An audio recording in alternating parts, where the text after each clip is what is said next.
When I've talked to you in the past about myths, I've talked to you about corporate myths, but there's a myth that we need to talk about today, which has to do with what it means to move your loved one into a long term care situation.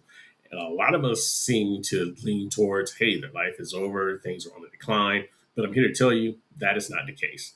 Let's get into it. So, listen, moving into a long term care situation doesn't mean that your personal life is over. Far from it. But too many of us lean towards that direction and that narrative because there are just so many unknowns we're not prepared for.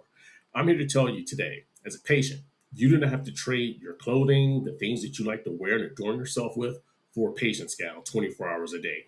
You do not have to trade your identity for a label or diagnosis. And you definitely don't have to trade your social life for isolation. What I want to share today are several pillars that I've come up with to help me help my mom acclimate and live her life, and me, in a support role, helping her do it. This is how I think caregivers, advocates can help their loved ones reclaim their identity, regain their independence, and have a sense of normalcy in this situation. Going into a long term care situation is actually an opportunity for growth, both for your patient and for you as a caregiver. One of the things that it forces both of you to do, especially as a caregiver or advocate, is to think and act intentionally about your actions and the decisions that you make. For me, it was all about learning on the fly and being very uncomfortable to start, asking questions that had to do with my mother's health care and really learning and understanding what it means to support someone who's advancing in age. Over time, though, that personal learning became a bit of a passion. I, found myself gravitating towards wanting to help other patient caregivers, helping other advocates and their families reclaim that independence, reclaim that sense of normalcy, reclaim their participation. Because I'll tell you, participation, especially in the form of communication, is critical.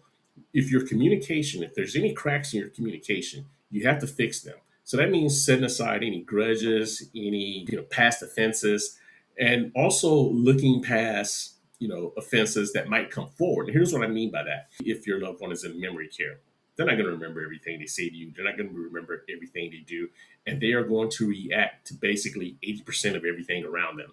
So you have to have some thick skin and not take things personally.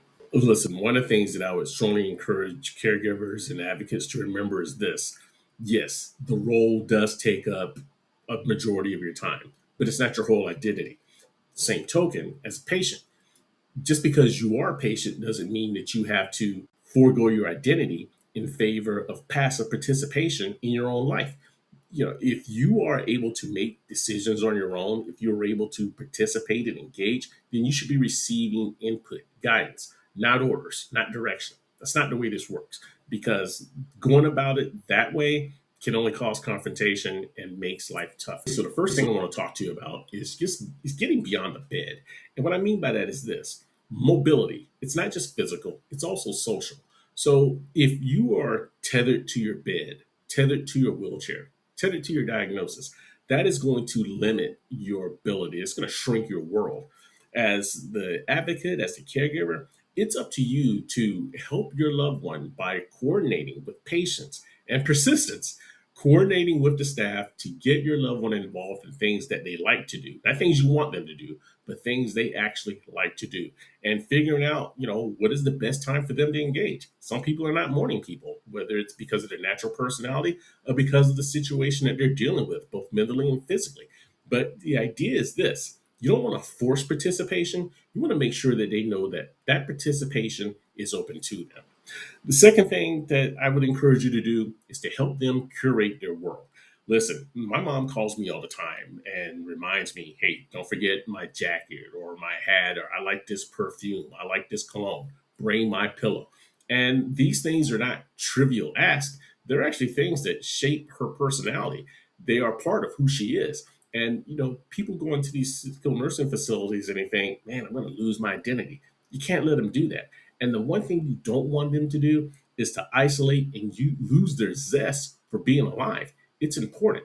So I would encourage you, help them to personalize their room. Even if they're sharing a room, make sure that space says, hey, this is my individual space. This is who I am. Make the most out of it because you can. And if they have their own room, hey man, go all out. Get their favorite rug if they're permitted, get their favorite sits if they're permitted. There are so many opportunities and ways that we can help our loved ones retain their independence and their sense of self if we just take a moment to listen and then explore the avenues that are at our disposal. And then, last but not least, I would tell you, be their social architect. A lot of times people go into these situations and it's just like being a kid in a new classroom. No one knows you, but oftentimes all it takes is just taking that first step, and then someone will say, "Hey, I saved you a chair. Let me introduce myself." Because it's all about finding common ground. Their social circle is going to change once they're out of the home and in a different situation, and that's okay. The hard part is getting to acceptance, and then having them to explore that independence that they have now and shaping it for what they want it to be in a positive way. So here's my point. Just because your loved one's in a long-term care or skilled nursing facility, it doesn't mean their life loses meaning. Now, yeah, it's a reality. Their privacy, their control, that's all different now. However, just because life is clinical, a little bit more structured, it doesn't mean that they shouldn't be respected. In fact, their dignity should always be respected, cultivated, and protected by all means. It's not negotiable. So understand this. When we help our loved ones, get past the routines of it all, then their life takes the forefront and their circumstances that moves into the background. And they can live their lives and you can be there to support them. If you found what you heard today helpful, if you found it encouraging, then please share it with someone else. And I know some of the things that I mentioned, they seem very small, they seem very simple, but I was told by a viewer, small choices, they matter. And I heard you in case you're watching. Thank you for the motivation. Keep lifting as you climb, and I'll see you soon. Thanks for your time.